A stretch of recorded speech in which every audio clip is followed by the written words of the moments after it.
لیکن ایک moral position جو پی ٹی آئی لیتی ہے کہ کرپشن کا جیسے الزام لگے تو استعفیٰ دے دینا چاہیے, پہلے اپنے آپ کو کلیئر کرانا چاہیے, اور چوری نہیں کی ہے تو مسئلہ کیا ہے, ہم کھلی کتاب ہیں, جو چاہے ہم اس سے تحقیقات کر لیں. کیوں سپریم کورٹ آف پاکستان کے پاس جا کر کہا کہ آپ نیب کو روکیے کہ پشاور میٹرو کی تحقیقات نہ کریں, اور سپریم کورٹ نے استدعا منظور کی. ان چیزوں پر بات کرتے ہیں, بریک کے بعد مہمانوں سے آغاز کرتے ہیں.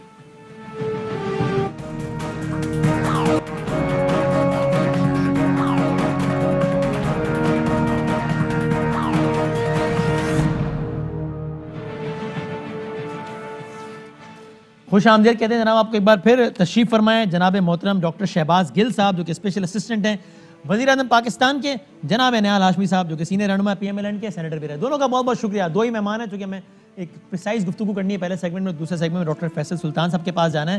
شہباز گل صاحب, اسپیسیفک سوال, تحریک انصاف کا ایک بڑا منصوبہ ہے پشاور میٹرو, اپوزیشن الزامات لگاتی ہے, صحیح ہے غلط دونوں ہو سکتا ہے کہ اس پہ کرپشن ہوئی, یہ ہوا وہ ہوا, نیب نے تحقیقات کا ارادہ ظاہر کیا, پشاور ہائی کورٹ نے اجازت دی, پی ٹی آئی کی government supreme court of Pakistan چلی گئی کہ آپ پلیز نیب کو روکیے کہ یہ تحقیقات نہ کرے. یہ آپ کا قانونی رائٹ تو ہے ہی, لیکن آپ کا ہی تو نیریٹو ہے کہ چوری نہیں کی تو تلاشی دو. تو آپ کو تو کہنا چاہتے ہیں یار ایک نیب نہیں 100 نیب آگے تحقیقات کریں, ہم نے کچھ کیا ہی نہیں تو ہمیں کیا پرابلم ہے.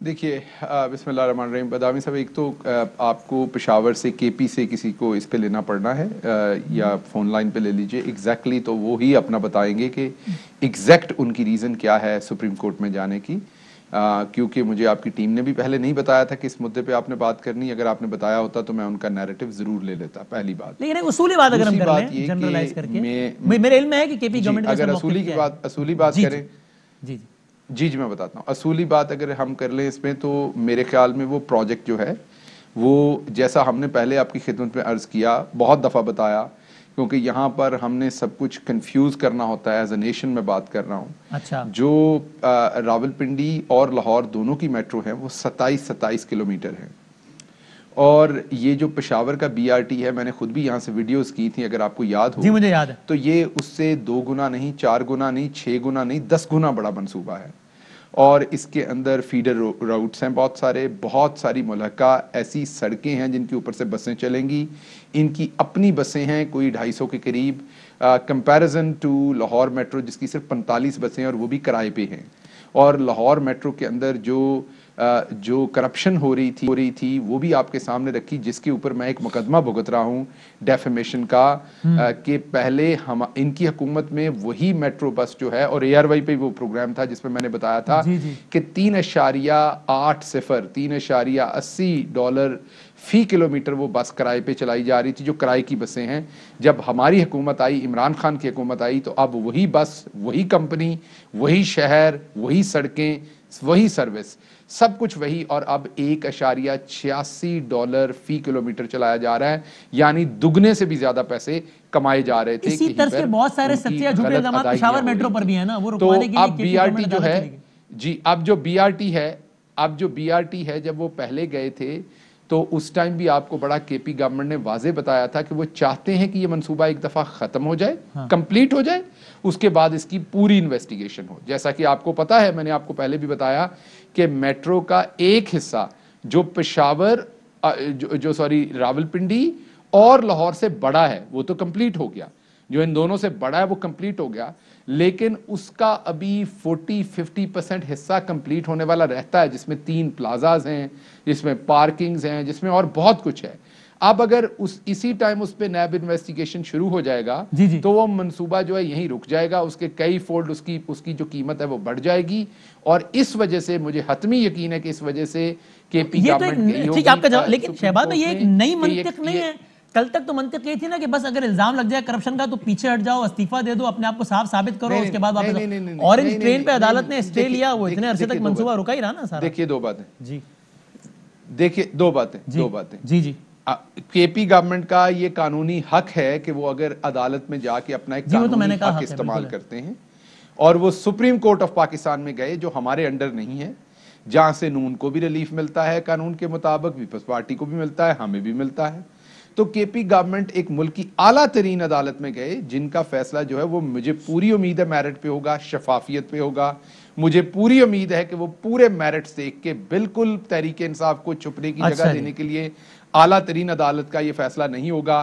اعلیٰ ترین عدالت نے انصاف کے, پبلک ویلفیئر کے, ٹرانسپیرنسی کے بہترین اصولوں کو سامنے رکھتے ہوئے فیصلہ کیا ہوگا.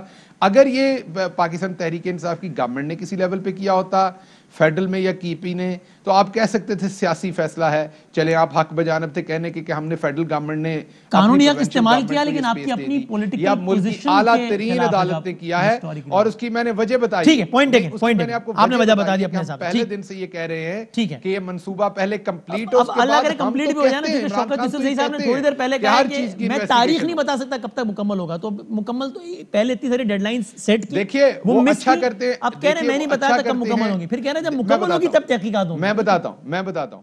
چودھری پرویز الہی صاحب نے ایک منصوبہ شروع کیا تھا جس کو رنگ روڈ لاہور کا کہتے ہیں, اور اس پہ آپ نے یقیناً سفر کیا ہوگا اور آپ نے انجوائے بھی کیا ہوگا. وہ بہت ہی بہترین منصوبہ ہے. جیسے چودھری پرویز الہی نے بہت سارے اور اچھے کام بھی کیے پنجاب میں, 1122, اسی طریقے سے یہ جو رنگ روڈ کا منصوبہ تھا ایک بہترین منصوبہ تھا. اس منصوبے کو اب آپ دیکھ لیجئے کہ کم و بیش 15 سال ہو گئے ہیں, وہ ابھی تک کمپلیٹ نہیں ہوا. وجہ کیا ہے؟ اٹس میگا جو ٹرانسپورٹیشن کا وہ ایک منصوبہ ہے, وہ کوئی چھوٹا ایک دو برج, ٹھوکر نیاز بیگ کا برج نہیں. اسی طریقے سے جو بی آر ٹی ہے, وہ لوگ اس کو کمپیئر کر لیتے ہیں بی آر ٹی کو, جو میٹرو بس ہے اسلام آباد کی, پنڈی کی یا لاہور کی, ٹرانزٹ سسٹم ہے. اب نہال ہاشمی صاحب, ٹھیک ہے, نہال ہاشمی صاحب, جو میں نے سوال ایک انٹرو میں بھی اٹھایا تھا وہ یہ کہ مریم نواز شریف صاحبہ نے آج کہا ہے کہ ہمارے استعفے عمران خان جیسے نہیں ہوں گے کہ پھر اسپیکر بلائے تو ہم غائب ہو جائیں اور یہ وہ. لیکن میں نے مثال دی کہ ابھی کل کی بات ہے, آپ کے 2 اراکین کے استعفے غلطی سے چلے گئے اسپیکر کے پاس. مریم بی بی نے کہا کہ میں ان 2 سے کہوں گی کہ جائیں اسپیکر کے پاس, اور اسپیکر کو بولے کرو منظور. وہ گئے اسپیکر کے پاس, انہوں نے کہا کہ سر وہ غلطی سے آ گئے تھے استعفے. تو آپ کا تو ابھی تھوڑے دنوں پہلے کا یہ حال ہے, تانے آپ پی ڈی آئی کو دے رہے ہیں. بسم اللہ الرحمن الرحیم. وسیم, آپ نے جو معصومانہ سوال کیا ہے اس کا معصومانہ جواب یہ ہے کہ مریم بی بی نے جو بات کی وہ بالکل ٹھیک کی, ایک اسٹیٹس مین والی بات کی کہ اگر ہمارے بندوں نے استعفیٰ دیا ہے, اگر ایف, تو بالکل ان کو اس پہ اسٹینڈ لینا چاہیے. نہیں, مگر ہمارے بندوں انہوں نے کہا اگر غلطی سے بھی دیا ہے تو میں کہوں گی منظور کرو, کہیں تو سنا دوں دوبارہ. انہوں نے یہ کہا. تو سن تو لینا سر, میں نے سن لیا ہے, اب سن تو لیں. اب جب ہمارے دونوں ایم این ایس گئے اور اسپیکر صاحب نے کہا کیا آپ نے ہمیں دیا, تو یہ تو دیکھو آن ریکارڈ بھی ہو سکتا ہے, پارلیمنٹ کے اندر کیمریز ہیں, ریکارڈ میں ہوتا ہے. یہ کسی نے واٹس ایپ سے اٹھا کے کوئی بدنیتی سے اگر ان کے استعفے کو جمع کرا دے تو یہ پھر انہوں نے کہا کہ ہم نے نہیں دیا. مریم بی بی نے کہا اگر کسی نے شرارتاً بھی جمع کرائے تو میں اسپیکر کو بلاؤں, کہوں گی کہ بلاؤ ان کو, اور ان سے کہوں گی 2 استعفے. یہ کہوں اسپیکر صاحب, آپ اگر اسپیکر صاحب کو اتنے ہی قانون کی پاسداری کرنی تھی تو وہ کر لیتے اس کو منظور. مگر اسپیکر صاحب نے آپ پارلیمنٹیرین ہیں نہال بھائی, آپ مجھ سے بہتر جانتے ہیں, جب رکن ہی کہہ دے کہ سر غلطی سے آیا تھا تو پھر اسپیکر کیسے منظور کر سکتا ہے؟ لیکن مریم بی بی نے کہا تھا اگر غلطی سے بھی آیا تھا تو دے دینا استعفیٰ. وہ غلطی سے نہیں کیا تھا, نہیں, غلطی الگ چیز ہے کہ میں نے خود جمع کیا ہو, دوسری جو کسی نے فراڈنٹلی جمع کیا ہو, کوئی کسی نے چوری سے کیا ہو, بدنیتی سے کیا ہو, اس آدمی کے ای میل پہ نہ کیا ہو, تو پھر وہ استعفیٰ ٹھیک نہیں ہے, ویلڈ نہیں. قانون کی زبان میں ہمارے یہاں کہتے ہیں اس کو انٹینشن, اور لیگل ٹرمنالوجی میں انٹینشن کہتے ہیں. ہماری انٹینشن ہی نہیں تھی, ہم گئے ہی نہیں. بھائی سنیں مریم بی بی نے کیا کہا, ایک دفعہ آپ نے سن لیا میری زبان. انہوں نے کہا میں ایک بات آپ کو بتا دینا چاہتی ہوں, چاہے آپ کے نام سے استعفے غلطی سے بھجوائے گئے ہوں, پھر بھی اگر آپ کو قومی اسمبلی کے اسپیکر نے تصدیق کرنے کے لیے بلایا تو یہی جواب دیجیے گا کہ یہ آپ کے استعفے ہیں, انہیں قبول کیا جائے. یہ کیوں نہیں کہا؟ مریم بی بی نے تو کہا تھا. سن لیں, مریم بی بی نے جو کہا, انہوں نے بھی جا کے یہ کہا کہ یہ ہمارے استعفے نہیں ہے, کسی نے فراڈنٹلی اس کو جمع کیا. تو it is a very crystal clear, اس میں کوئی عوام کی بات ہی نہیں ہے. یار یہ بات بن نہیں رہی, ویسے کوئی آپس کی بات ہے نہیں, بات بن رہی ہے نا. آپ کی طرف سے میں استعفیٰ لے جا کر کے اے آر وائی کو دے دوں, اور آپ کبھی ایسے ہی مجھے دیا ہو استعفیٰ اور وہ جا کے میں اے آر وائی کو دے دوں, تو وہ تو ٹھیک نہیں ہے. آپ نے مجھے دیا تھا کہ میں اس کو استعمال کروں. لیکن اگر پھر میں یہ کلیم کروں کہ میرا استعفیٰ غلطی سے بھی گیا ہے تو بھی میں کہوں گا قبول کرو, پھر تو قبول کر لینا چاہیے نا, پھر تو مجھے کہنا چاہیے. آئین اور دیکھیے اس میں دیکھا جاتا ہے, جو اسپیکر اس کو دیکھنا پڑتا ہے کہ یہ جینیون استعفیٰ ہے کہ نہیں, اور وہ جینیون نہیں تھا, دیٹ واز اے فیک. ایک دفعہ سن لیتے ہیں پھر میں آگے بڑھتا ہوں. ٹھیک ہے, آپ کا جواب آ گیا, لیکن میری خاطر سنا دیں بروڈے صاحب کہ کیا کہا تھا مریم نواز شریف. ہمارے 2 ارکان کے استعفے کسی نے شرارت سے اسپیکر کے پاس بھیج دیے کہ بھلے ہی وہ شرارت سے کسی نے استعفے وہاں بھیج دیے ہوں، لیکن 2 استعفے اور دونوں مسلم لیگ نون کے شیر ہیں. میں ان دونوں کو بھی یہ کہتی ہوں، بھلے غلطی سے چلے گئے، اب استعفیٰ اگر آپ سے اسپیکر آپ کو کہے کہ آؤ اور استعفوں کی تصدیق کرو تو کہنا یہ پڑھیں تمہارے استعفے، کرو قبول ان کو. میں کہتی ہوں اسپیکر کو کہ بلاؤ ان دونوں ارکان کو اور کرو ان کے استعفے قبول. کمال یہ نیال بھائی کہ اسپیکر صاحب نے تو مریم صاحبہ کی سن لی، بلایا ان دونوں کو، لیکن دونوں اراکین نے نہیں سنی. مریم بیوی نے کہا تھا غلطی سے. یہ تو پھر اسپیکر کا نکما پن ہے نا. اگر انہوں نے کہا کہ ہاں تو یہ تو اسپیکر کی غلطی ہے، آپ اسپیکر کی، یہ تو جگرے کی بات کی مریم نواز نے. یہ تو اسپیکر سے جا کے پوچھے کہ اتنا نااہل، اتنا گیا گزرا اسپیکر ہے جسے کچھ نہیں سمجھ میں آتا ہے، کوئی قانونی کارروائی نہیں کرنا جانتا ہے، فیک اور جینیون کو نہیں. یہ اسپیکر کی فیلئر ہے، ہماری نہیں ہے. ٹھیک ہے نا، ٹھیک ہے، صحیح ہے. اب شہباز گل صاحب مجھے ذرا تھوڑے سے اور سوالات کوئکلی وائنڈ اپ کرتے ہیں. یہ پچھلے دنوں ایک رپورٹ آئی آپ کی گورنمنٹ سے متعلق آئی، ٹرانسپیرنسی انٹرنیشنل کی آئی، جس میں پاکستان کی درجہ بندی کرپشن سے متعلق 4 درجے اور گر گئی. آپ نے کہا یہ نیال بھائی کی پارٹی کو انگریزی سمجھ میں نہیں آتی ہے، اردو ترجمہ ہوگا تو پتہ چلے گا کہ یہ تو ان کی کرپشن کے بارے میں بتایا گیا ہے. تو سر اب آپ وہ اردو ترجمہ کر کے وہ حصہ ہمیں بتائیں گے جس سے ثابت ہو کہ وہ کرپشن کی رپورٹ آپ سے متعلق نہیں تھی بلکہ نیال ہاشمی صاحب کی حکومت سے متعلق تھی. جی میں بالکل آپ کو اس کا جواب دیتا ہوں. جی سر. پہلے تو آپ کیونکہ فیصلہ نہیں کر پائے کہ استعفے ان کے لوگوں نے دینے تھے کہ نہیں دینے تھے، تو جو مجھے مریم صفدر صاحبہ کی سٹیٹمنٹ سمجھ آئی وہ یہ تھی کہ آپ غلطی سے بھی یہ استعفے اگر چلے گئے ہیں تو اب کیونکہ چلے گئے ہیں، بھلے کسی نے چوری سے بھیج دیے، غلطی سے ہو گئے، تو اب یہ مسلم لیگ کے شیر، جو بکریاں نہیں ہیں بلکہ شیر ہیں، یہ مسلم لیگ کے جو شیر ہیں، یہ جائیں گے اور استعفیٰ بلا کے کہیں گے، منہ پہ ماریں گے کہ یہ ہیں ہمارے استعفے. تو ہم نے بڑا انتظام کیا پارلیمنٹ میں کیونکہ شیر آ رہے تھے تاکہ وہ کسی کو وہاں پر کھا نہ جائیں زندہ. تو 2 شیروں کو بلایا گیا بڑے انتظامات کے ساتھ، مین حفاظتی انتظامات کے ساتھ، کہ اب انہوں نے استعفیٰ دینا، کو بندہ پکڑ کے کھا نہ جائیں، شیر ہیں. ان سے پوچھا گیا تو آپ پتہ نہیں پنجاب کے رہنے والے ہیں کہ نہیں. یہ میں کسی کی انسلٹ کرنے کے لیے نہیں، صرف آپ کو ایک محاورتاً بتا رہا ہوں. ہمارے وہ بھی دوست ہیں، بھائی ہیں، پارلیمنٹیرین ہیں. لیکن جب ساڈے پنجاب دے وچ می پوے نا، بارش پوے، تو یہ بکریاں ہوندیاں نے نا، کنگڑ کے کھڑیاں ہو جاندیاں نے. بکری اگر 1.5 میٹر کی ہو نا یا میٹر کی ہو تو وہ آدھا میٹر کنگڑ جاتی ہے. وہ پچھلی ٹانگیں آگے وہ کر کے نا کٹھی ہو کے کھڑی ہو جاندی ہے. ٹھیک ہے نا. تو وہ جس طرح بکریاں کٹھیاں ہو کے کھڑیاں ہو جاندیاں نے نا، ان کے بھی چہرے ایسے ہی تھے، وہ بھی اکٹھے ہوئے بیچارے کھڑے تھے. انہوں نے کہا جی اسی تو نہیں دیتے استعفے. تو یوں استعفے جو ہیں وہ لطیفے ہو گئے جو ہم پہلے دن سے کہہ رہے ہیں. اب یہ ٹرانسپیرنسی کا بتائیں شہباز بھائی، اس میں کون سی بات ہے جو ثابت ہوتا ہے کہ میں کوئکلی بتا رہا ہوں. میں بتاتا ہوں 31 دسمبر اور 31 اگست کو انہوں نے استعفے دینے تھے، دونوں ڈیڈ لائن گزر گئی، نہیں کیے. لوگ اکٹھے کرنے تھے، نہیں کیے.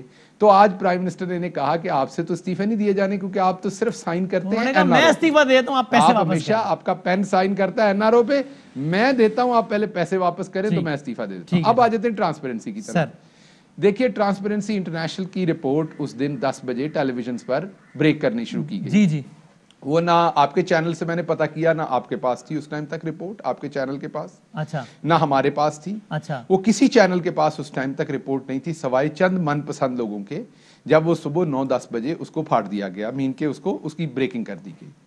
اب کیونکہ ہمارے پاس وہ رپورٹ نہیں تھی تو میں نے جو ٹرانسپیرنسی انٹرنیشنل کی رپورٹ جیسے بنائی جاتی ہے اس کی میتھڈالوجی کو ایکسپلین کرنے کے لیے میرا ٹویٹر 5 دن پہلے بہت واضح طور پر، ابھی بھی اگر آپ اپنے پروڈیوسر کو کہیں تو وہ آپ کو دکھائیں گے کہ میں نے واضح لکھا کہ ٹرانسپیرنسی انٹرنیشنل 2019 کی جو رپورٹ، اس میں اس طریقے سے ڈاکومنٹ استعمال ہوئے کیونکہ پچھلے سال بھی شادیانے بجائے گئے تھے، بغلیں بجائی گئی تھیں، اور بعد میں پتا چلا کہ اس میں پرانا ڈیٹا بھی ہے.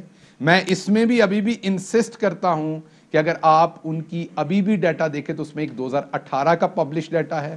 نیچرلی 2018 کا پبلشڈ ہے تو اس میں بہت بڑا چانس ہے کہ وہ پیچھے سے اس کی کلیکشن ہوئی ہوگی. اور باقی جو 2020 کی ہے شہباز بھائی وہ سارے 13 پیمانے میرے سامنے پڑے ہیں جن کی بنیاد پر ٹرانسپیرنسی نتیجہ اخذ کرتا ہے. اس میں سے 8 پیمانے پاکستان کے ہیں، اس میں 18 کا جو پیمانہ ہے اس میں کچھ تبدیلی نہیں ہوئی. تو میں بات بڑے وثوق سے کہہ رہا ہوں کہ جو نیٹ ریزلٹ آیا ان کا اس میں کوئی بھی چیز آپ کے دور حکومت سے پہلے کی نہیں ہے. جی آ جاتے ہیں آگے آ جاتے ہیں. پہلی بات تو جو کنٹراورشل میری بنا رہے تھے ٹویٹ کو وہ میں نے آپ کو بڑا کلیئر بتایا. تو آپ نے قیاس کیا جس کی آپ نے وجوہات بتائیں لیکن وہ بات غلط ثابت ہوئی نا, تو آپ یہ تو مانتے نا کہ یہ ایسا نہیں ہے کہ نہیں غلط ثابت نہیں ہوئی میری. نہیں تو آپ بتائیں نہال صاحب کی حکومت کا کون سا ریٹ ہے اس میں جس کی بنیاد پر درجہ بندی میں تبدیلی آئی؟ میں بتاتا ہوں. میں نے یہ نہیں کہا کہ 2020 میں ان کی گورنمنٹ کا ڈیٹا ہوگا. میں دوبارہ ایکسپلین کر رہا ہوں. میں نے 2019 کی رپورٹ ترجمہ ہوگا تو ان کو سمجھ آ جائے گی. اب آپ ترجمہ کر کے مجھے بتائیں تاکہ نہال صاحب کو سمجھ آ جائے کہ ان کی کرپشن ایکسپوز. ابھی میں بتاتا ہوں ترجمہ کر کے. اب دیکھیے اس میں جتنے بھی 8 انسٹیٹیوشنز ہیں ان میں سے آپ کو پتا ہے کہ 6 پہ تو وہی سکور ہے, 2 میں چینج ہوا ہے. جن 2 میں چینج ہوا اس میں ایک لا اینڈ جسٹس کا ہے جو عدالتی نظام, لا اور اس کے بارے میں ڈیٹا کلیکٹ کرتا ہے. ہم بالکل مانتے ہیں ہمارا جو قانون کا نظام ہے, ہمارا جو جسٹس کا نظام ہے اس کو امپروو ہونے کی ضرورت ہے اور لوگوں کی پہلے بھی شکایات تھی آج بھی ہیں. اور دوسرا اس میں جو میجر ہے جس میں میجر پوائنٹس ہمیں کم ملے ہیں وہ ڈیموکریٹک انسٹیٹیوشنز کے بارے میں ہے. اب ڈیموکریٹک انسٹیٹیوشنز کے اندر اپوزیشن بھی اس سے زیادہ آتی ہے کیونکہ ایک صوبے میں تو ان کی حکومت ہے سندھ میں, اس کے علاوہ پارلیمنٹ میں بھی یہ تقریباً 49% ہے. تو اس میں بھی انہی کا کرتوت جو پرانا چلا آ رہا ہے وہ سامنے آنا ہے. تیسری بات یہ ہے سن لیجئے گا کہ بینگ اے ریسرچر میں آپ کو بتا رہا ہوں کہ جب 8 ڈیفرنٹ انسٹیٹیوشنز یہ ڈیٹا کلیکٹ کرتے ہیں تو میں یہ نہیں کہہ رہا ان کی کوئی ایل انٹینشن ہے لیکن ان کے اپنے آبجیکٹیو ہیں ڈیٹا کلیکٹ کرنے کے. فار ایگزامپل ورلڈ بینک کر رہا ہے تو ان کے اپنے فائنینشیل ٹرانسپیرنسی اور اس کے ان میں سے کسی نے بھی سن لیجئے گا ان میں سے کسی نے بھی ایک سکیل پہ عام آپ کے لوگوں کے جاننے کے لیے سکیل ہے کہ جو سوال نامہ ہے اس کا 0 to 100 یا 0 to 10 یا ABC, ایک سکیل کے اوپر کوئی ڈیٹا کلیکٹ نہیں ہے. اس کو بعد میں جو ہے اس کی کوڈنگ کی گئی لیکن اور اس کو کوڈنگ کر کے سب کو اکٹھا کیا گیا اور ایوریج کی گئی اور پھر اس سے انفر کیا گیا کہ یہاں کرپشن کی پرسپشن جو ہے وہ بڑھ گئی. میں اس سے ڈس ایگری کرتا ہوں کیونکہ 2 ایریاز میں ہوا اور دونوں میں آپ کے سامنے پاکستان تحریک انصاف کی گورنمنٹ کا ڈائریکٹلی رول نہیں ہے. ایک تو میں آپ کو بتاؤں پاکستان کے تمام پرنٹ میڈیا میں چھپ چکا ہے ان کی جو ایمنسٹی انٹرنیشنل ہے ان کی وضاحت کہ پاکستانی گورنمنٹ غلط ہماری اس کو مسپرنٹ کر رہی ہے. 2019 اور 2020 کا ہی کرپشن کا ریشو ہے اور اس کی سمپل سادہ سی طریقہ بتا دوں. ان کی گورنمنٹ نے تحقیقات کرائی پیٹرول کی, ان کی گورنمنٹ نے تحقیقات کرائی دوائیوں کی, چینی کی, LNG کی, آٹا کی, اور وہ ساری چیزوں میں کرپشن پایا گیا. جو ان کے ساتھ کیبنٹ میں کرپٹ لوگ بیٹھے ہیں, دوائی میں کرپشن ہوا سب کو پتا چل گیا, LNG میں ہوا, پیٹرول میں ہوا, چینی میں ہوا, آٹا میں. یہ مکمل کرپٹ ترین گورنمنٹ ہے اور جس کا فائنانس منسٹر جو ہے وہ IMF کا شکریہ نہال ہاشمی صاحب. ٹھیک ہے, اور شہباز گل صاحب بہت شکریہ گیا. بریک لیتے ہیں. کورونا ویکسین سے متعلق آپ کے ذہن میں بنیادی سوالات اور ان کے جوابات.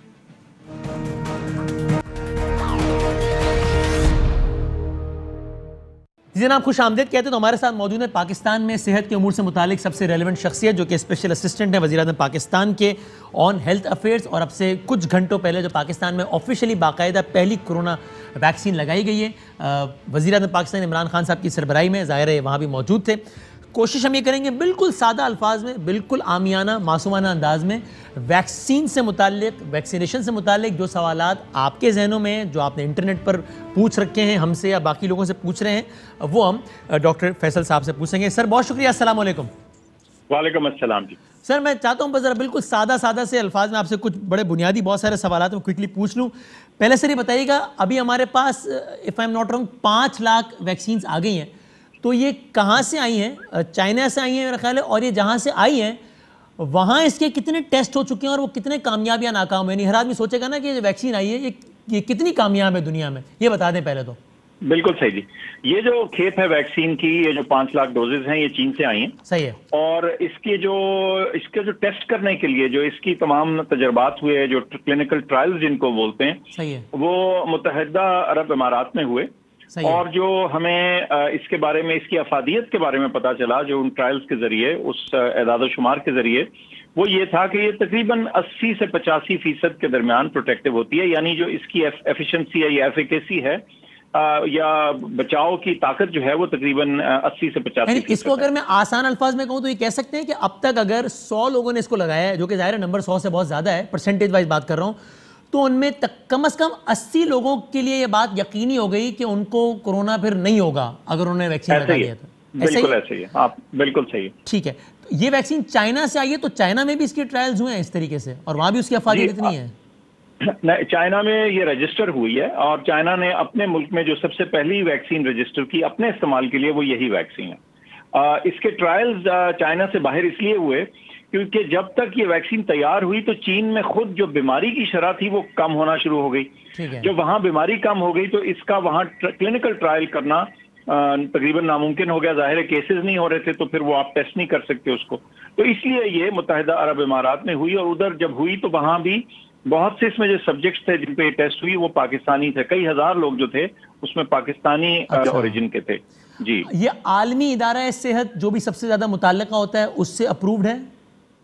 ابھی عالمی ادارہ صحت نے اس کو اپنا اسٹیمپ آف اپروول نہیں دیا، اسی لیے ہمیں کوشش کرنی پڑی جب اس کو پاکستان میں رجسٹر کرنا تھا کہ اس کی جو اوریجنل اعداد و شمار ہیں، جو اس کی اوریجنل ریسرچ ہے، اس کا تمام ڈیٹا لایا جائے. اور ہمارے اپنے جو ماہرین ہیں اس فیلڈ کے اور بڑے ٹاپ ایکسپرٹس ہیں ہمارے، انہوں نے اس ڈیٹا کو دیکھا، ان اعداد و شمار کی نظر میں ان کو تسلی ہوئی کہ یہ بالکل فائدہ مند ہے، سود مند ہے. جیسے آپ نے بتایا کہ یہ 80% لوگ جو لگوا لیں گے ان کو بالکل بیماری ہونے کا چانس نہیں ہوگا. ٹھیک ہے. اچھا، یہ میں آپ سے بعد میں پوچھوں گا کہ ہم اس کے علاوہ اور کوئی ویکسین منگوا رہے ہیں یا نہیں، وہ کہاں سے آئے گی، کب آئے گی، لیکن پہلے ذرا اسی کی بات کر لیتے ہیں. یہ ابھی 5 لاکھ آئی ہیں، مزید کتنی آنی ہے؟ اور یہ تو 5 لاکھ آنی ہے، اس میں آئی ہیں، اس میں ترتیب کیا ہے؟ پہلے کس کو لگے گی، پھر کس کو لگے گی؟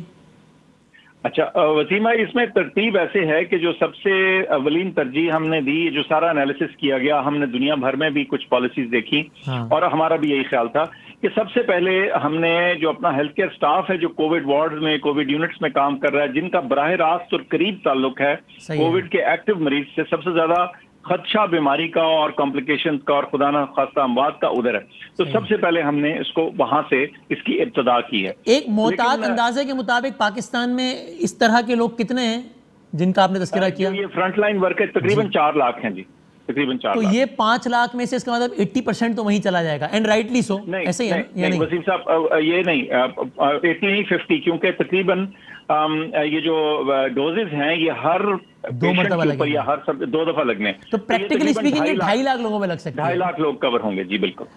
ٹھیک ہے. تو اس کا مطلب ظاہر ہے یہ تو ہماری ڈیمانڈ سے تو بہت ہی کم ہے ظاہر ہے، بلکہ ہماری جو ہیلتھ کیئر سٹاف ہے اس کی بھی ڈیمانڈ سے آدھی ہے. تو پھر مزید کتنی کھیپ آ رہی ہے اور کب آ رہی ہے؟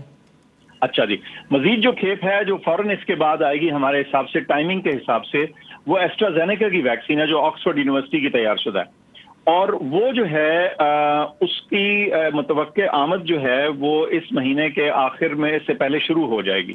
اور جو ہمیں بتایا گیا ہے کہ اس کی تقریباً 6 سے 8 ملین، 6 سے 7 ملین ڈوزز، یعنی 60 لاکھ سے جی 60 لاکھ سے 60-70 لاکھ کے قریب آئیں گی وہ قریب. تو وہ انشاءاللہ بہت کافی ہوں گی ہماری ہیلتھ کیئر ورکرز کی. اب افادیت کے اعتبار سے یہ والی بہتر ہے زیادہ جو ابھی آئی ہوئی ہے، یا جو آنی ہے وہ زیادہ بہتر ہے؟ دونوں تقریباً ہم پلہ ہیں جی، تقریباً برابر ہیں. اچھا ٹھیک ہو گیا. تو اب اور اس ویکسین کا بھی یہی ہے کہ ایک فرد کو 2 مرتبہ لگے گی، وہ والی ویکسین بھی؟ جی 2 ڈوزز والی. یہ اگر وہ 60 لاکھ آتی ہیں تو وہ 30 لاکھ لوگوں کے لیے کافی ہوں گی رفلی اسپیکنگ. جی بالکل. تو اب ترتیب ابھی پہلا مرحلہ ہے وسیم بھائی، یہ پہلا مرحلہ ہے. اس کے بعد 17 ملین ٹوٹل، یعنی ان کو ملا کے جو دوسری سہ ماہی تک ہے، یعنی جون کے آخر تک ہم 17 ملین ٹوٹل ڈوزز، یعنی اس کو آپ ڈیوائیڈ کر لیں 2 سے، سو تقریباً 8-8.5 ملین لوگوں کے لیے جو کافی ہو جی، رفلی 80-90 لاکھ لوگوں کے لیے. جی بالکل. ہمیں پاکستان میں چاہیے کتنی؟ جتنی آبادی اتنی چاہیے، یا پھر ایک خاص پرسنٹیج چاہیے، یا کیا؟ نہیں، آبادی جتنی نہیں چاہیے. اس کی وجہ یہ کہ ہماری آبادی کا بہت سارا حصہ جو ہے وہ تو 18 سال سے کم عمر کے لوگ ہیں، تو یہ ایڈلٹس کو لگتی ہے صرف. تو ایڈلٹس کا مطلب یہ ہے کہ تقریباً 100 ملین لوگ ہیں جو اس کے ٹیکنیکلی اسپیکنگ اس کے ریسیپینٹ ہو سکتے ہیں، یعنی جن کو یہ لگائی جا سکتی ہے. اچھا، اس کا بھی ایک حصہ عام طور پہ کیلکولیٹ کیا جاتا ہے. ہمارا خیال یہ ہے کہ اگر ہماری 70% پاپولیشن ویکسینیٹ ہو جائے تو ہم بہت سیف ہو جاتے ہیں. لیکن پریکٹیکلی یہ دیکھیں، یہ تھیوریٹیکل بات، لیکن پریکٹیکلی اسپیکنگ میں سمجھتا ہوں کہ شاید اس نمبر تک بھی پہنچنا اتنا آسان نہیں، کیونکہ کچھ لوگ پھر لگواتے نہیں ہیں، اور کسی بھی ملک میں 100% وہ جو ٹارگٹ ہوتا ہے وہ ریچ کرنا مشکل ہوتا ہے. تو میرا خیال ہے کہ 40-50 ملین ڈوزز بھی 40-50 ملین لوگ اگر کور ہو جائیں اگلے 1 سال کے دورانیے میں، تو وہ بہت اچھا مقام ہوگا، اچھا ٹارگٹ. یہ ممکن ہے آپ کے خیال میں اگلے 1 سال میں ہم تقریباً اتنے لوگوں کو کور کر لیں گے؟ اتنی، چونکہ ظاہر ہے دنیا کا ہر ملک چاہ رہا ہے کہ اس کے پاس زیادہ سے زیادہ ویکسینز آئیں. جی سپلائی ہو جائے گی. جی میرے خیال سے یہ ہو رہا ہے کہ ایک تو یہ کہ ایک سے زیادہ جو سورسز ہیں وہ سامنے آ رہی ہیں. اب ایک وہ رشین ویکسین ہے اسپوٹنک، اس کا بھی ڈیٹا اچھا خاصا ہمیں نظر آ رہا ہے، وہ بھی ہے. اس کے علاوہ ایسٹرازینیکا کی اپنی سپلائی جو ہے وہ کافی بڑھ جائے گی. اس کے علاوہ ایک اور جو کلینکل ٹرائل پاکستان میں مکمل ہونے کو ہے یا ہو چکا ہے کینسائنو کا، وہ ایک اور چائنیز ویکسین ہے. اس کے جو نتائج ہیں اگر وہ سامنے آ جاتے ہیں چند دنوں میں اور وہ مثبت ہوتے ہیں، اچھے ہوتے ہیں، تو پھر اس سے بھی ہمیں ملینز آف ڈوزز مل سکتی ہیں. تو انشاءاللہ سپلائی کے جو نمبرز ہیں نا جی، اگر ہم اگلے چند مہینوں میں دیکھیں تو وہ کم نہیں ہوں گے. یہ صرف اس وقت وقتی جو ہے نا اگلا جو تقریباً 1 ماہ ہے، 1.5 ماہ 2 ماہ، اس میں ذرا سی ٹائٹ ہے سچویشن، لیکن آہستہ آہستہ یہ سپلائی بڑھ جائے گی. ٹھیک ہے، بلکہ پھر اس کے بعد ہمیں یہ دیکھنا ہوگا کہ لوگ ایکسیپٹ کریں. اچھا، اب میں اگر بنیادی سوال کی طرف واپس جاؤں، کیا ہم ٹیکنیکلی اسپیکنگ اس سوال سے اب آگے بڑھ گئی ہے دنیا کہ بھائی کورونا کی ویکسین ایجاد ہو گئی ہے یا نہیں؟ یعنی کہ میں آپ سے پوچھوں بالکل سادہ الفاظ میں کہ کیا ایسی دوائی، ایسا انجیکشن، ویکسین، کچھ بھی کہہ لیں اس کو، وہ ایجاد ہو گیا ہے جس کو اگر آپ لگا لیں تو آپ کو کورونا نہیں ہوگا؟ اس کا جواب ابھی ہاں یا نا میں ہے ہمارے پاس، دنیا کے پاس؟ بالکل ہاں ہے جی. ایسا بچاؤ کا ٹیکہ ایک نہیں بلکہ ایک سے زیادہ ٹیکنالوجیز کے ذریعے بن گیا. ٹھیک ہے. اور اس کی افادیت تھوڑی سی فرق ہے، کسی کی 80 کے قریب ہے، کسی کی 70 ہے، کسی کی 90-95 ہے، لیکن بیشتر لوگ جو ویکسین لگوائیں گے ایک اچھی، وہ اس سے بچے رہیں گے. یعنی بچاؤ کا ٹیکہ بالکل ایجاد ہو چکا ہے. ٹھیک ہے. اچھا، اب اس میں حکومت پاکستان طے کرے گی، جس طرح کا برطانیہ کا میں نے دیکھا کہ برطانیہ میں گورنمنٹ لیول پہ یہ پروپیگیٹ کیا جا رہا ہے کہ صاحب ہمارے پاس ویکسینز آ گئی ہیں، جو سب سے زیادہ ضرورت مند ہے اس کو سب سے پہلے لگا رہے ہیں، اسٹیٹ ڈیسائیڈ کر رہا ہے، اور جب آپ کی باری آئے گی تب آپ سے رابطہ کیا جائے گا، تب تک آپ انتظار کیجئے اور احتیاط کیجئے. پاکستان میں یہی فارمولہ ہے یا اس کیا کوئی مختلف فارمولہ ہے، یا دو چیزیں ایک ساتھ چل رہی ہیں؟ سر بالکل یہی فارمولہ ہے، یہی اصول اپنایا گیا ہے اور یہی اصول فالو کیا جائے گا. اور اس میں جو اس کا منطق ہے، اس کی سادی منطق ہے، سب سے پہلے جس کو سب سے زیادہ رسک ہے آپ نے وہاں سے شروع کرنا ہے، اور پھر اس کے بعد آپ آہستہ آہستہ نیچے جائیں گے. جب ہم اپنے ہیلتھ کیئر ورکرز کو کور کر لیں گے تو اس کے بعد پھر ہم ایج وائز نیچے آنا شروع ہوں گے، اور پہلے سب سے پہلے جو لوگ 65 سال سے زیادہ عمر کے ہیں پھر آہستہ آہستہ نیچے آتے چلے جائیں گے. تو کیونکہ جو عمر ہے، جو ایج ہے، وہ اس میں ایک امپورٹنٹ رسک فیکٹر ہے. یعنی زیادہ بوڑھے لوگ زیادہ بیمار اور خدا نخواستہ کمپلیکیشنز کا شکار ہوتے ہیں. پرائیویٹ اینٹیٹیز کو یہ خریدنے کی اجازت ہے تاکہ اگر سوسائٹی کا ایک حصہ ہے جو کہ افورڈ کر سکتا ہے تو وہ خرید کے لگوا لے، تاکہ اس کے 2 فائدے ہوں. ایک تو یہ کہ جو افورڈ کر سکتا ہے وہ اس سے فائدہ بھی اٹھا لے، اور دوسرا ہے کہ سرکار پر بھی بوجھ اکارڈنگلی کم ہوتا جائے. تو یہ ممکن ہو پائے گا یا نہیں؟ بالکل ہوگا. اسی مقصد کی خاطر ہم رجسٹر کر رہے ہیں دوائیوں کو، اور ان کو ایک جسے کہتے ہیں ان کی امپورٹ یا اویلیبلٹی بالکل ہم اس کو فیسیلیٹیٹ بھی کریں گے، ممکن بھی بنائیں گے. اور جو ہی گلوبل سپلائی، یعنی جو دنیا بھر میں عالمی سطح پہ اس کی جب اویلیبلٹی ذرا سی آسان ہوتی ہے تو میں سمجھتا ہوں کہ پرائیویٹ امپورٹرز جو ہیں ان کو بھی یہ ملنی شروع ہو جائے گی. اور جیسے آپ نے فرمایا کہ کچھ اسٹیٹ سے بھی برڈن تھوڑا بہت کم ہو جائے گا، اور کچھ لوگ اگر جسے کہتے ہیں خود سے اپنے پیسے دے کے لگوانا چاہیں تو ان کو ہم روکیں گے نہیں. یا آپ کو لگ رہا ہے اگلے 3-4 مہینے میں ہو پائے گا، یا ابھی فوری نہیں ہو پائے گا؟ میرا خیال ہے جی ابھی اس موجودہ سچویشن میں میرا تخمینہ ہے، خیال ہے کہ اس وقت تو چونکہ بڑے بڑے ممالک اور بہت بڑی بڑی اینٹیز ملکوں کے جو ہیلتھ ڈپارٹمنٹس ہیں وہ اس کو حاصل کر رہے ہیں، تو اس لیے چھوٹے امپورٹر کی شاید اتنی اس میں فراہمی ان کے نہ ہو پائے گی. اگر کوئی شخص کورونا کا شکار ہو گیا ہے تو پھر وہ بہت دیر ہو گئی ہے اس کو ویکسین لگنے کے لیے، یا کوئی بیچارہ وینٹ پہ چلا گیا آلریڈی، یعنی کسی کو نہیں ہوا اس کو ابھی لگ سکتی ہے تاکہ بچ جائے، جس کو ہو گیا ہے اس کو بھی لگ جائے ویکسین تو کورونا سے ریکور اس ویکسین کی وجہ سے کر سکتا ہے؟ اچھا، اس وقت تو یہ ہدایت ہے کہ جو لوگ کورونا کے شکار ہو کے ریکور کر چکے ہیں وہ بھی اس ویکسین کو ضرور لگوا لیں. ٹھیک ہے، اس وقت تو یہی ہدایت ہے. اور کوئی اس وقت کورونا کا مریض اگر ہے تو اس کو بھی لگائی جائے گی؟ ایکٹیو النس کے دوران میرا نہیں خیال کہ کوئی اس کا ڈائریکٹ فائدہ ہے. لیکن ایک دفعہ کوئی ریکور کر جائے تو پھر اس کو لگا دینی چاہیے، کیونکہ النس کے دوران ایک اور امیون چیلنج جو ہے وہ باڈی کو دینا شاید اتنی کوئی سمجھداری کی بات نہیں ہوگی. اوکے، حکومت پاکستان اس میں سے کتنی خرید رہی ہے، کتنا ہمیں فنڈز کی صورت میں آ رہا ہے، کیا ہے؟ ابھی تو جو یہ تو تحفہ تھا جی حکومت چین کا، یہ جو 5 لاکھ ڈوزز ہیں. اس کے بعد جو کوویکس کی فیسلٹی کے تھرو جو ایسٹرازینیکا آ رہی ہے وہ بھی فری آ رہی ہے. تو ابھی تو مجھے لگتا ہے کہ ہمیں یہی 2 جو کھیپیں ہیں بڑی، یہ ہمیں فری ہیں. لیکن ہم نے اس کے لیے پیسہ الگ سے رکھا ہوا ہے، اور جس دن ہمیں لگے گا کہ کوئی کسی قسم کا گیپ ہے یا ہمیں اس کو ٹاپ اپ کرنے کی یا اضافی لینے کی ضرورت ہے تو ہمیں کوئی مسئلہ نہیں اس کو خرچنے میں پیسے. اچھا 2 باتیں اگر اور بتا دیں کہ ایک تو یہ کہ آپ نے کہا 2 مرتبہ ڈوز لگتا ہے، تو ایک یعنی دونوں میں کتنا 21 دن کا فرق ہوتا ہے، اور نمبر 2 کسی سے بھی ریاست پاکستان کیسے رابطہ کرے گی؟ اگر میرا نمبر آ گیا ہے اب تو پھر مجھ سے کیسے رابطہ کرے گی حکومت پاکستان کی بھائی اب آپ آ کے لگوا لیجئے؟ جی اس ویکسین کا ڈیوریشن 21 دن ہے، اور یہ بتا دوں کہ 1-2 اور آئندہ آ سکتی ہیں، آ رہی ہیں ویکسین جن میں سنگل ڈوز بھی ہے، ایک ڈوز والی بھی ہیں. تو کچھ اس کی آسانی آ جائے گی. اچھا رابطہ کیسے کرے گا جی؟ یہ بہت اہم چیز تھی، کیونکہ اس کے بغیر سارا ویکسین پروگرام جو ہے وہ چل نہیں سکتا. تو اس کے لیے ایک بہت سافٹ ویئر بنایا گیا جس کا تھوڑا چرچا بھی رہا ہے. میں تھوڑا اس کا آپ کو کلیئر کر دوں. وہ جو 1166 کا نمبر ہے وہ سسٹم تیار کر لیا گیا ہے، اس کو لائیو نہیں کیا گیا.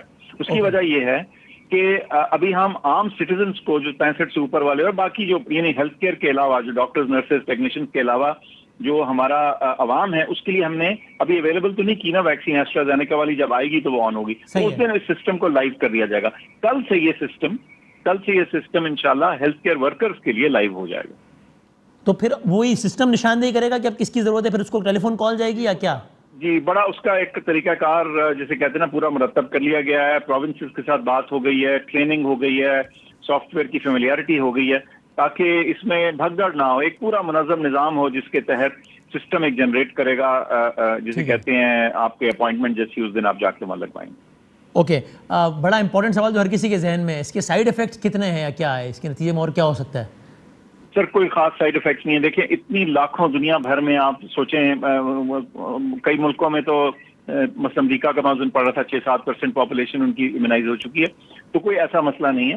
عام طور پہ عمومی سائیڈ ایفیکٹس اس کے یہ ہوتے ہیں کہ جہاں ٹیکہ لگتا ہے بازو میں وہاں تھوڑی سی درد ہوتی ہے، وہ کسی بھی حفاظتی ٹیکے کے بعد ہوتی ہے، نارمل ہے. کئی دفعہ ہلکا پھلکا بخار ہوتا ہے. تو لیکن بہرحال بات یہ ہے کہ یہ ہم نے یہ تولنا ہے، اس ترازو میں دیکھنا ہے، اس توازن میں دیکھنا ہے کہ اس سے جو بچاؤ ہمیں مل رہا ہے وہ کتنا مفید ہے ہمارے لیے خود، اور یہ چھوٹی موٹی اگر کوئی ہلکا پھلکا سائیڈ ایفیکٹ ہو بھی تو وہ کوئی ایسی بات نہیں. لیکن ڈاکٹر صاحب میں اگر بالکل اب ایک عامیانہ ایک سوال پوچھوں تو اگر لوگ یہ سوچیں کہ یار اگر یہ اتنی ہی ایفیکٹو اور اتنا معاملہ ہو گیا تو دنیا کے بڑے بڑے ممالک جو کہ کچھ بھی خرید سکتے ہیں وہاں کیوں آج بھی روزانہ ہزار بندہ مر رہا ہے؟ وہ خریدیں ساری، لگوائیں اور جان چھوڑائیں اس مرض سے. If it is that simple. ٹھیک، بہت اچھا سوال ہے، اور اس کا جواب یہ ہے کہ دیکھیں ایون ان بڑے ممالک کے لیے اپنی کئی ملین، 100-200 ملین، امریکہ کی پاپولیشن 300 ملین سے اوپر ہے، اس ساری پاپولیشن کو فٹافٹ کور کرنا اتنا آسان نہیں ہے. ایک بات.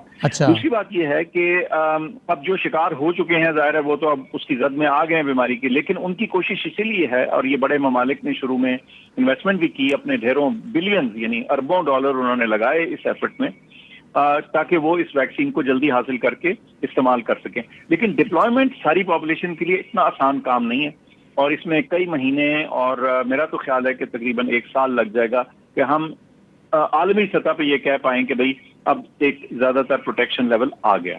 ٹھیک ہے، بس کوئکلی میں سوالات تو بہت سارے ہیں، کوئکلی 2-3 سوالات آخری پوچھ لوں. ایک تو یہ کہ اب ان مسکنسیپشنز کا کیا کریں، چونکہ میں بہت سارے جس کو ہم یعنی میں اگین عام الفاظ استعمال کر رہا ہوں تو پڑھے لکھے کا لفظ استعمال کر رہا ہوں، وہ بھی یہ بلیو کرتے ہیں کہ اس کے پیچھے کوئی معاملہ ہے، کوئی چپ ہے، کوئی معلومات چلی جائیں گی، کوئی بیماری ہو جائے گی، مرد حضرات کے لیے فلاں مسائل ہو جائیں گے. اب یہ اس کا کیا کریں اگر کسی کے ذہن میں یہ باتیں ہیں تو؟ اچھا دیکھیں، یہ عجب نہیں ہے، اس لیے کہ دنیا بھر میں سوشل میڈیا کی وجہ سے ایک ماحول یہ کریٹ ہو گیا ہے کہ لوگوں تک انفارمیشن یا یوں کہیے مس انفارمیشن، غلط انفارمیشن پہنچانا بڑا آسان ہو گیا. وہ ایک واٹس ایپ میسج اگر آپ چلا دیں وہ چل پڑے تو پتہ نہیں کہاں سے کہاں پہنچ جاتا ہے. تو اس لیے اس کا جواب ہم سائنس کی بیسس پہ لوگوں کو آگاہ کر کے ان کے سوالوں کے واضح طور پہ اور کھلے جواب دے کے بغیر کسی ہچکچاہٹ کے، یہی ایک طریقہ ہے. اور اس پر ایک تجویز یہ بھی ہو سکتی ہے کہ گورنمنٹ سوسائٹی کے جو مختلف طبقات ہیں، مثلا میڈیا، مثلا علماء، فلاں ان سب کے نمائندوں کو بٹھا کر کنونس کرے باقاعدہ چیزوں کے ساتھ کہ بھائی اس میں مثلا کہیں میں پڑھ رہا تھا، اب اگین فارورڈ میسیجز کی بات ہے کہ جناب کہیں کوئی کہہ رہا ہے چپ لگ جائے، کہیں کوئی کہہ رہا ہے جناب سور کی چربی ہے فلاں، وہ تو حرام ہوتی ہے، یہ ہوتا ہے وہ. ابھی جتنے بھی اس طرح کے سوالات ہیں سوسائٹی کے نمائندہ طبقات کے مختلف لوگوں کو بلا کر گورنمنٹ کنونس کرے، تاکہ پھر وہ آگے لوگوں کو کنونس کریں کہ ہم اس پر یقین رکھتے ہیں کہ یہ ایسا معاملہ نہیں ہے، تاکہ ان سب کے متقدین پھر اس بات پہ اکارڈنگلی بلیو کر لیں. یہ ایک پریکٹیکل تجویز ہے. بالکل صحیح, ایسا ہی ہے. آج مولانا طاہر اشرفی صاحب نے مجھے ایک میسج بھیجا ہوا تھا جو انہوں نے اس معاملے میں کمیونیکیشن کی ہے, بڑا واضح طور پہ انہوں نے کہا ہے آج جو پہلا سمبولک ایک جسے کہتے ہیں ویکسین ہم نے لگائی, ہمارے ایک بڑے leading health care worker Covid کے وارڈ کے انچارج یہاں, تو وزیر اعظم اس لیے وہاں کھڑے تھے, ساتھ میں موجود تھا. اور میں خود تو اس وقت چونکہ آج کل یہاں کام کرتا ہوں تو میں front line health care worker اس طرح سے نہیں ہوں, تو اس لیے میری باری شاید بعد میں ہی آئے گی, لیکن میں سمجھتا ہوں کہ میرے والدین بزرگ ہیں, جب ان کی باری آئے گی تو میں ضرور ان کو بھی لگواؤں گا. اس سے زیادہ ہم کیا پروف آف سربراہان مملکت علامتی طور پہ لگوا رہے ہیں, تو شاید وزیر اعظم پاکستان بھی لگوائیں. جی دیکھیں, سربراہان مملکت لگا رہے ہیں, لیکن ہمارا ایک منطق یہ بھی تھی اور وزیر اعظم کا اپنا یہ خیال تھا کہ دیکھو سب سے پہلے ان کو لگاؤ جن کو سب سے زیادہ ضرورت ہے. جب ہم کہہ رہے ہیں ہیلتھ کیئر ورکر تو میں کیسے آگے آ سکتا ہوں, لیکن ان کی وہاں موجودگی اور وہاں ان کی سرپرستی جو تھی وہ اس چیز کی علامت. اور ایک دفعہ یہ ویکسین لگ جائے تو اس کے بعد, چونکہ میں نے یہ بھی اگین پڑھا سنا کہ ایکس نمبر آف ڈیز تک آپ کو ان چیزوں کی احتیاط کرنی ہے, اس میں مختلف چیزیں ہیں کہ آپ یہ نہیں کر سکتے, دنوں تک یہ نہیں کر سکتے. یہ ہے ایسا کچھ؟ کوئی خاص نہیں جی, صرف یہی ہے وہ تھوڑی درد وغیرہ ہے, کچھ ایک سینٹینس ہے, کوئی ایسی بالکل کوئی اسپیشل احتیاط نہیں. تھینک یو ویری مچ جناب ڈاکٹر فیض سلطان صاحب, بڑی مفید معلومات دے رہے تھے. زندگی رہے صحت رہے, انشاءاللہ اگلے پروگرام میں ملیں گے. اللہ حافظ.